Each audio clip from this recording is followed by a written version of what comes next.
Selamat malam kepada Bapak Ketut Sunarwijaya selaku dosen pengampu mata kuliah akuntansi sektor publik, dan selamat malam kepada rekan-rekan kelas A sekalian. Di sini kami dari kelompok 12 akan mempresentasikan mengenai ruang lingkup audit.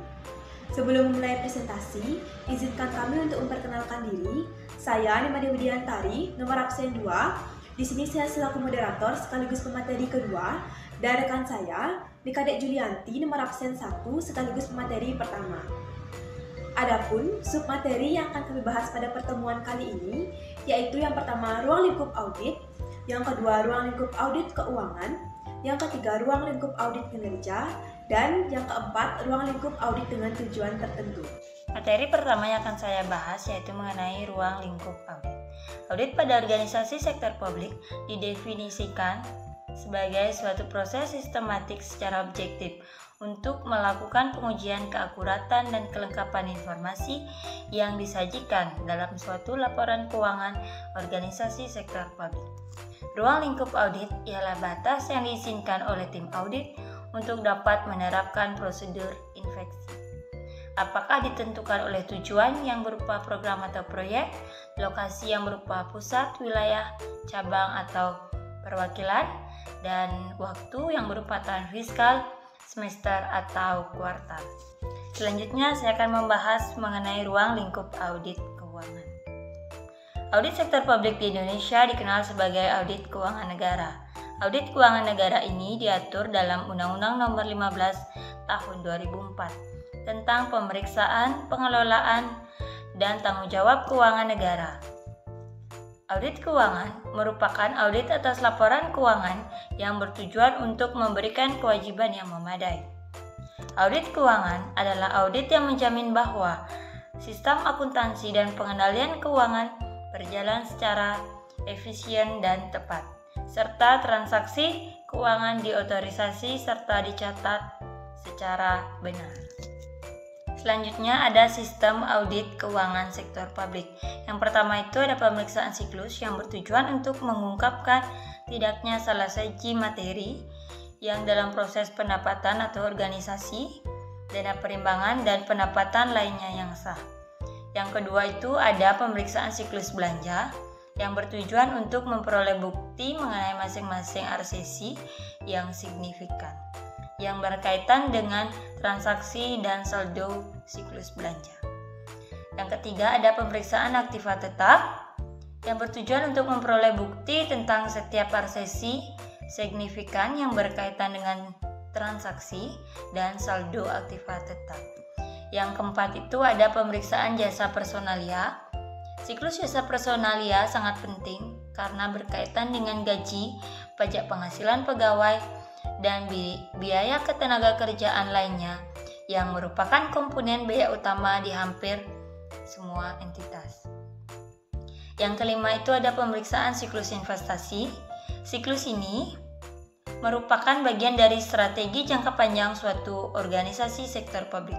Yang terakhir ada pemeriksaan siklus saldo kas yang bertujuan untuk memperoleh bukti tentang masing-masing RCC yang signifikan yang berkaitan dengan transaksi dan saldo kas. Selanjutnya saya akan membahas mengenai teknik audit keuangan sektor publik. Yang pertama itu ada prosedur analitis yang terdiri dari penelitian dan perbandingan hubungan di antara data. Yang kedua itu ada inspeksi. Prosedur ini seringkali digunakan dalam mengumpulkan data dan mengevaluasi bukti-bukti. Yang ketiga itu ada konfirmasi. Bentuk permintaan keterangan yang memungkinkan auditor memperoleh informasi secara langsung dari sumber independen di luar organisasi sektor publik yang diaudit. Yang keempat itu ada permintaan keterangan yang meliputi permintaan keterangan secara lisan atau tertulis oleh auditor kepada manajemen atau karyawan. Yang kelima itu ada perhitungan. Paling umum dari perhitungan ini yaitu perhitungan fisik sumber daya berwujud, seperti jumlah kas dan persediaan yang ada. Yang keenam itu adalah penelusuran. Dalam penelusuran, auditor memilih dokumen yang dibuat pada saat transaksi dilaksanakan dan menentukan bahwa informasi yang diberikan oleh dokumen tersebut telah dicatat dengan benar dalam catatan akuntansi. Sekian pemaparan dari saya, akan dilanjutkan ke pemateri kedua. Baik, terima kasih atas waktunya. Untuk yang selanjutnya, nomor 7, yaitu pemeriksaan bukti pendukung. Pemeriksaan bukti pendukung ini meliputi pemilihan ayat jurnal dalam akuntansi dan mendapatkan serta memeriksa dokumen yang digunakan sebagai dasar ayat jurnal tersebut untuk menentukan validitas dan ketelitian pencatatan akuntansi. Selanjutnya, yang nomor 8, yaitu pengamatan. Pengamatan ini berupa proses atau pemrosesan rutin atas jenis transaksi tertentu seperti penerimaan kas. Yang ke-9, yaitu pelaksanaan ulang. Dalam kegiatan ini, auditor melakukan pelaksanaan ulang, perhitungan, dan rekonsiliasi yang dilakukan oleh organisasi sektor publik. Yang ke-10, yaitu teknik audit berbantuan komputer, di mana pencatatan akuntansi organisasi sektor publik dilaksanakan melalui media elektronik atau menggunakan media elektronik. Selanjutnya, yang ke-11, yaitu pengujian pengendalian.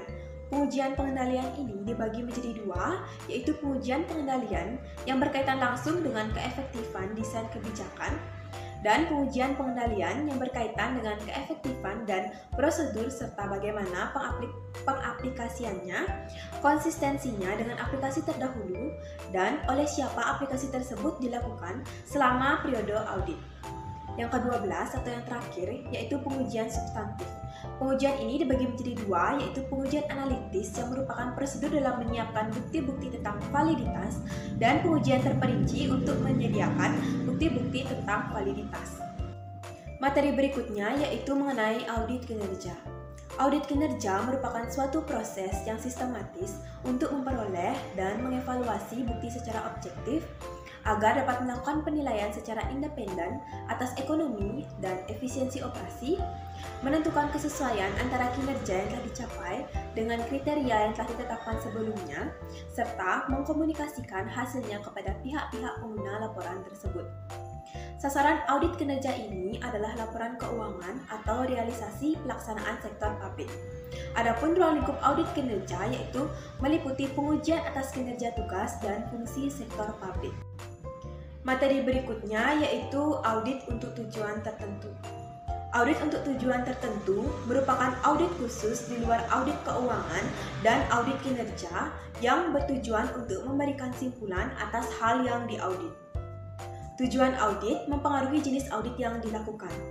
Nah, secara umum, audit dilakukan untuk menentukan peristiwa sebagai berikut, yaitu yang pertama, informasi keuangan dan operasi telah akurat dan dapat diandalkan, serta telah disusun sesuai dengan standar yang mengaturnya.